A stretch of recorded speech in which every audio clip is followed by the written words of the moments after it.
여종의 주인들은 자기 수익의 소망이 끊어진 것을 보고 바울과 실라를 붙잡아 장터로 관리들에게 끌어갔다가 상관들 앞에 데리고 가서 말하되, 이 사람들이 유대인인데 우리 성을 심히 요란하게 하여 로마 사람인 우리가 받지도 못하고 행하지도 못할 풍속을 전한다.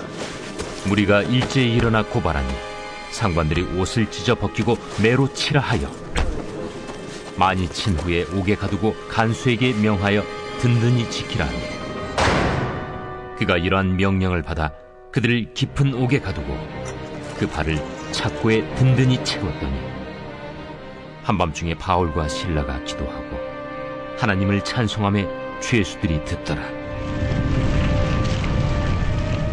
이에 갑자기 큰 지진이 나서 옥터가 움직이고 문이 곧 다 열리며 모든 사람의 매인 것이 다 벗어진지라. 우리는 가끔 하나님을 의심할 때가 있습니다. 하나님이 정말 살아계신 거 맞나? 하나님은 정말 좋으신 분이 맞나? 이럴 때가 있어요. 보통 언제 그러느냐? 분명히 하나님이 인도하신 대로 나는 순종해서 왔다고 생각했는데 그곳에 하나님의 은혜가 없을 때, 축복이 없을 때 우리는 이런 의심을 하면서 하나님을 원망하게 됩니다. 그런데 여기까지는 그래도 괜찮아요. 가도 끝이 없는 그런 고난의 길이 계속되거나 아니면 캄캄한 어둠 속에 마치 감옥 속 같은 그런 느낌, 이런 갇혀있는 느낌이 계속 오래 지속되어지면 이제 우리는 지치게 됩니다. 신앙이고 나발이고 그냥 필요 없어져요. 하나님으로부터 이제 그만 떠나고 싶어지는 거예요. 이게 우리 연약한 인간의 속성입니다. 그래서 내가 하나님을 믿는 이유가요, 하나님이 나를 늘 평탄하고 좋은 길로만 인도해 주시겠지? 이 바램으로 하나님을 믿는다면 분명 그 성도는 방금 말씀드린 것처럼 의심, 원망, 지침, 떠남, 이 네 과정을 반드시 거치게 되는 것입니다. 여러분, 하나님은 우리를 늘 평탄하고 좋은 길로만 인도하시지 않습니다. 자, 왜 그럴까요? 오늘 이 말씀을 함께 나누고자 하는데요. 오늘 사도 바울이 실라와 함께 갇힌 감옥은 빌립보 감옥이었습니다. 그곳에 왜 갇히게 되었느냐? 하나님이 인도하셔서 갇히게 된 거예요. 자, 그 과정을 살펴보면 소아시아 지역에서 복음을 열심히 전하고 있었던 바울에게 하루는 성령이 마게도냐, 오늘날 유럽으로 가라 이렇게 명령을 하십니다. 그래서 유럽의 이 빌립보라는 동네에 도착하게 돼요. 자, 그런데 거기서 누구를 만나느냐? 귀신 들린 점쟁이 여종 하나를 만나게 됩니다. 그리고 그 귀신 들린 여종의 귀신을 쫓아주니까 그 여종의 주인들이 바울과 실라를 고소하게 돼요. 왜 귀신을 쫓아서 점을 못 치도록 그래서 우리 돈벌이를 끊어놨느냐? 그래서 결국 바울과 실라는 빌립보 감옥에 갇히게 된 것입니다. 자, 여기까지 우리가 이 상황을 보면요, 우리는 이런 생각을 해볼 수가 있습니다. 하나님은 아시아에서 열심히 하나님의 사역을 잘 감당하고 있었던 이 바울을 결국 감옥에 넣으시려고 아시아에서 유럽으로 옮기셨나? 이런 생각을 할 수밖에 없는 상황이 지금 이 상황이에요. 여러분, 우리도 가끔 이런 경우를 당하게 되잖아요. 잘 되고 있는 사업을 자꾸 하나님이 바꾸시라고 해서 직종을 바꿨는데 너무 안 되는 거예요. 금식 기도도 해보고 충분히 말씀을 묵상해보면서 결정한 일인데 실제로 옮겨보니까 영 하나님의 은혜도 없는 것 같고 오히려 힘들고 어려운 일만 계속되는 것입니다. 마치 캄캄한 감옥에 갇혀있는 듯한 그런 시간들이 오래 지속되는 이런 경우에 오늘 말씀은요, 우리에게 정말 큰 위로와 또 힘이 되어줄 줄로 믿습니다. 오늘 마지막 한여름 은혜의 말씀에서 살펴볼 은혜는 바로 고립의 은혜입니다. 여러분, 고립이라는 말은요, 내가 아무것도 할 수 없는 상황에 처해 있는 것을 고립이라고 말합니다. 특별히 요즘 이 고립의 시대 아닙니까? 코로나 때문에 우리가 아무것도 할 수 없는 상황, 뭐 이러지도 저러지도 못하는 상황이 바로 지금 이런 고립이라는 거예요.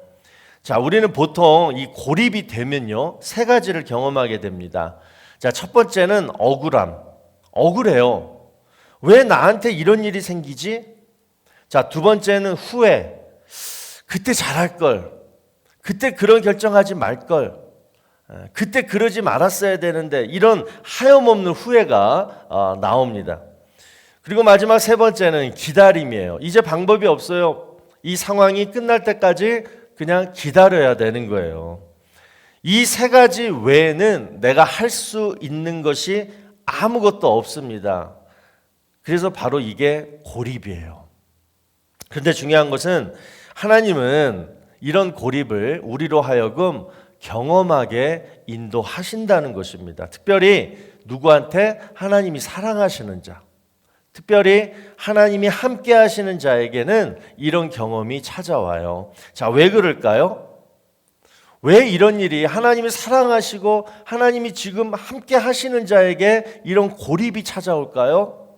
그 이유는 expand, 확장시키기 위해서 고립시키는 거예요. 내가 가진 꿈보다 하나님의 꿈이 더 크면요, 하나님은 우리를 고립시키십니다. 그리고 그 고립 안에서 하나님의 꿈을 함께 꾸도록 만들어요. 그리고 나중에 그 고립에서 건져내셔서 그 사람을 통해 하나님의 꿈을 이루시는 거예요. 여러분 보세요. 하나님은 바울을 이방인의 사도로 세우셨습니다. 그러니까 바울을 통해서 로마, 스페인까지 전 유럽까지 이렇게 복음을 확장시키고, 그리고 그가 죽은 뒤에는 성경 바울 서신을 통해서 전 세계에 믿지 않는 자들을 하나님의 자녀로 만들 계획을 이미 가지고 계셨다라는 거예요. 이것이 하나님의 꿈이었습니다. 그런데 바울은 그 하나님의 꿈을 아직 꾸지 못했어요. 그래서 하나님이 바울에게 환상을 보여주십니다. 마게도니아로 건너와서 우리를 도우라. 자, 여러분 지금 이때가 바울의 몇 차 전도 여행이었습니까? 바로 2차 전도 여행 기간 중이었어요. 그러니까 바울은 이미 1차 전도 여행 때 소아시아에서 성공적인 전도 여행을 마쳤습니다. 그래서 그의 마음에는 이런 마음이 있었을 거예요. 나는 이 소아시아 지역을 정말 사랑해. 이곳에서 나는 복음을 영원히 전할 거야. 내 영역은 소아시아 지역까지야. 이런 마음으로 정말 그곳에 있는 영혼들을 사랑했어요. 지금 이럴 때였다고요.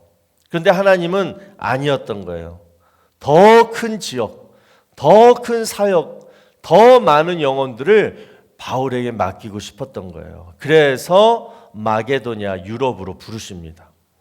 그래서 바울이 그 부르심에 순종해가지고 마게도니아 첫 도시 빌립보라는 지방에 왔더니, 여러분 딱 도착하는 순간 어떤 마음, 어떤 기대감이 있었겠어요? 하나님이 부르셔가지고 이제 왔는데 당연히 대박날 일들만 기대가 되는 거예요. 많은 병자를 고치고 수백 수천 명이 막 하나님의 말씀에 은혜 받아가지고 막 하나님께 돌아오는 역사가 일어날 줄 알았는데 어떤 일이 벌어져요? 짜잔한 일로 감옥에 갇혀버리게 되는 거예요. 억울하게. 자, 이럴 때 여러분 사도 바울과 실라는 얼마나 혼란스러웠겠습니까? 정말 하나님은 살아계신가? 정말 하나님은 좋으신 분인가? 왜 이곳까지 우리를 부르셔서 이 감옥에 갇히게 하실까? 그 아시아 지역에도 감옥 많을 텐데. 이렇게 억울함, 후회, 그리고 기다림. 당연히 이렇게 힘들어해야 되는 것이 여러분 맞는데, 그런데 바울과 실라는 우리의 기대, 우리의 예상과는 달리 감옥에서 무엇을 합니까? 오늘 본문 25절을 보니까 한밤중에 바울과 실라가 기도하고 하나님을 찬송하며 죄수들이 듣더라. 옆에 있는 죄수들이 다 들을 정도로 바울과 실라는 한밤중에 기도하고 찬송했다라는 것입니다. 여러분, 우리는 고립되면 두 가지를 선택할 수가 있어요. 하나는 방금 말씀드린 억울함, 후회, 기다림. 그냥 모든 인간들이 생각할 수 있는 그런 절망의 상태에 빠질 수가 있고, 다른 하나는 기도와 찬송을 할 수가 있다는 것입니다. 그 남미 지역의 그 로드리게스 목사님, 그분이 쓰신 그 한계 너머에서 만난 하나님이라는 책에 보면요, 하나님은 우리로 하여금 한계를 뛰어넘어서 하나님을 만나도록 하신다, 이런 얘기가 나와요. 그러니까 한계 안에 우리가 늘 갇혀 있으면 하나님을 절대 만날 수가 없다라는 것입니다. 여러분, 우리는 하나님을 믿는다고 하지만 하나님을 생생하게 만나고 체험하는 분들은 그다지 많지가 않아요. 특별히 요즘은 더 그런 것 같아요.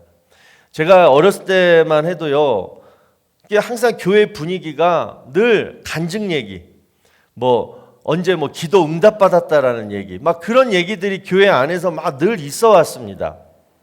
그리고 이제 예배 시간이면요, 얼마나 찬송 소리도 막 크고 기도 소리도 엄청 막 이렇게 크고 뜨거웠는지 몰라요. 근데 요즘은 한국 교회든 여기 이민 교회든 다 똑같이 그냥 간증이 다 사라지고 기도와 찬송 소리는 다 죽어 있는 거예요. 왜 그럴까? 제가 어렸을 때보다 훨씬 지금 더 잘 살고 여건도 좋고 교회 문화, 교회 시설, 모든 프로그램도 다 좋은데 아니 왜 그럴까? 저는 그 이유가 바로 그때보다 훨씬 더 잘 살고 훨씬 더 여건이 좋아져서 이렇게 되었다라고 생각합니다. 그러니까 늘 우리 삶이 편안하고 만족하기 때문에 하나님을 만날 이유도 없고 또 뜨겁게 기도하고 찬송할 그런 이유도 없어진 거예요. 그래서 로드리게스 목사님이 하시는 말씀이 하나님을 만나려면 안전지대에서 나와서 위험지대로 들어가야 한다라고 말씀하고 있어요. 그러면 여기서 안전지대는 뭐냐? 하나님을 바라보지 않아도 살 수 있는 곳, 그게 안전지대고, 위험지대는 뭐예요? 하나님만 계속 바라봐야지만 살 수 있는 곳. 자, 여러분이 하나님 같으면 어디서 여러분을 만나 주시겠습니까? 당연히 여러분이 하나님만 계속 바라보는 바로 그곳에서 만나 주시지 않겠어요. 그 프랑스의 유명한 디자이너 피에르 가르댕이 어떤 인터뷰에서 이런 얘기를 했다고 합니다. 어떤 작품을 딱 만들려고 할 때 이렇게 디자인할까? 저렇게 디자인할까? 항상 이렇게 디자인해 놓은 거 두 가지를 가지고 이렇게 선택을 할 때가 많았다고 해요. 그럴 때마다 그가 사용했던 방법이 뭐였냐? 동전 던지기였다고 해요. 그러니까 앞면이 나오면 요거, 뒷면이 나오면 요거.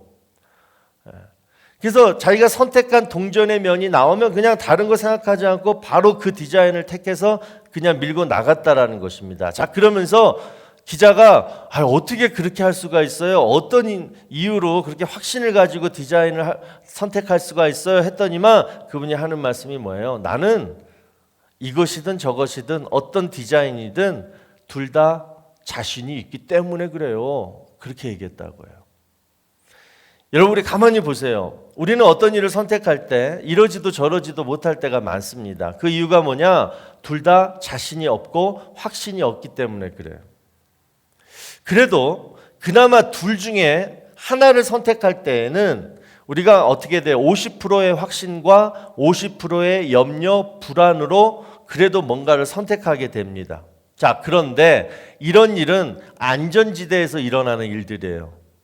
그런데 우리가 정말 어떤 곤란한 일이 닥쳐서 위험지대로 들어가면요, 그때는요 이렇게 선택할 기회도 없어져요. 그나마 안전지대에서는 확신, 불안 가운데에서 그래도 내가 생각하고 결정할 어떤 여유라도 있었는데 위험지대로 들어가면 그럴 여유도 없는 거예요. 오직 하나님만 그냥 바라보게 되는 거예요. 하나님 살려주세요. 하나님 도와주세요.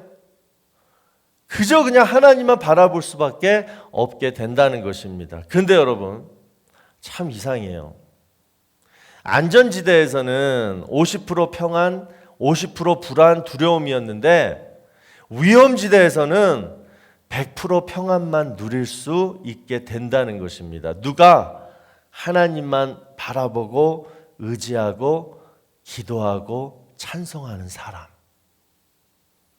여러분, 우리는요, 불안하고 염려되면 기도와 찬송이 안 나와요. 그런데 하나님께 다 맡기고 하나님이 하시겠지, 하나님이 책임지시겠지, 하나님이 지켜주시겠지, 혹 그러지 아니하실지라도 나머지 결과도 하나님께 다 맡길 수 있는 사람이 바로 기도와 찬송을 할 수 있는 사람이라는 것입니다. 근데 여러분, 이렇게 고립된 곳에서 하나님만 바라보며 하나님만 의지하고 기도 찬송만 하면요, 하나님은 우리 마음 가운데 뭘 주시냐면 평안을 주시는 거예요. 그리고 점점점 하나님의 꿈을 이루어 드릴 수 있는 큰 사람이 되어서 그 고립에서 나올 수 있게 된다는 것입니다. 오늘 본문의 바울과 실라가 기도와 찬송으로 큰 사람이 되니까 뭐예요? 착고가 벗겨지고 옥문이 열리잖아요. 이제 하나님의 일이 확장되어지는 거예요. 여러분, 지금 고립된 곳에서 앞으로 어떻게 될까 염려하고 또 걱정하고 괴로워하는 그런 인생들 되지 마시고 그곳에서 여러분 제대로 훈련 잘 받으시기 바랍니다. 우리 성도들에게 있어서 감옥은 하나님이 일부러 나를 낮추시고 힘들게 하시는 시간이에요. 절대 편안하고 상쾌한 곳이 아닙니다. 그런데 이 고립의 관문을 우리가 잘 통과해야지 비로소 하나님의 꿈을 함께 꿀 수 있고 함께 이루어 갈 수 있는 지혜롭고 역량 있는 큰 사람이 되어서 나온다라는 것입니다. 오늘 그 방법을 가르쳐 주셨어요. 감옥 안에서 무엇을 해야 되는지, 내가 어떻게 해야지 큰 사람이 되어 나오는가? 바로 기도와 찬송입니다.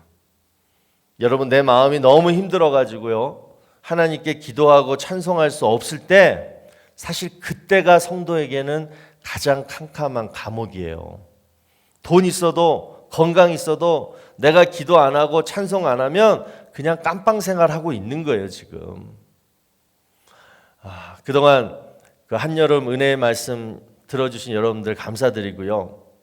나름 여러분 그 눈 시원케 하려고 배경화면으로 이렇게 폭포, 뭐 호수, 바다 그림 이렇게 좀 띄워드렸는데 어떠셨는지 모르겠어요.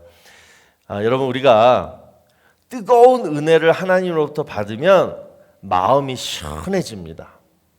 바다 안 가도 되고 또 시원한 그 물회 같은 거 안 먹어도 돼요. 올해는 우리 계속해서 이 한여름에 받은 이 은혜를 가지고 계속 가을, 겨울까지 말씀과 기도 그리고 찬양의 삶으로 더욱더 하나님께 이렇게 가까이 나아가가지고 우리 하나님 품 안에서 누리는 평안과 기쁨, 또 안식과 변화, 발전, 그래서 우리 모두가 영적인 어른들 그리고 큰 사람들, 하나님의 꿈을 이루어 드릴 수 있는 큰 역량의 사람들이 다 되시기를 주의 이름으로 축원합니다.